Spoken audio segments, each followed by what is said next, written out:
Untuk sudah menyampaikan dan menegaskan bahwa sudah di-approve anggaran untuk kelanjutan pembangunan IKN itu 48,8 triliun rupiah untuk 5 tahun ke depan. Tentu sekali lagi nanti akan dibagi dalam tahapan-tahapan yang harus dikawal dengan ketat.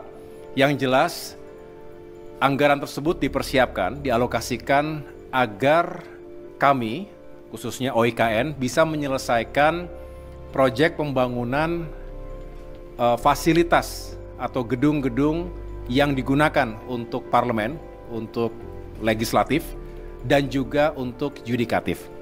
Sekian 89 triliun untuk jalan tol, 47 tower hunian, air minum, sanitasi, embung, kolam retensi, perkantoran, kemudian kantor sekretariat, dan sarana peribadatan seperti masjid dan basilika dan gereja yang kesemuanya dikerjakan oleh Kementerian PU sebelumnya.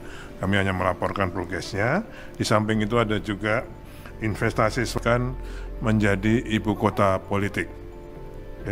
Sehingga kami ditugasi untuk menyelesaikan ekosistem yudikatif, jadi kantor-kantor dan huniannya, juga ekosistem legislatif, jadi kantor-kantor dan huniannya. Untuk yudikatif dan legislatif, dulu sudah pernah ada desain dari Kementerian PUPR, basic desainnya, beliau minta direview lagi. Kemudian kami nanti dengan Kementerian PU bersama IKN akan membentuk tim desain yang nanti bisa diarahkan oleh Bapak Presiden tentang kedepannya. Untuk itu, dalam menyelesaikan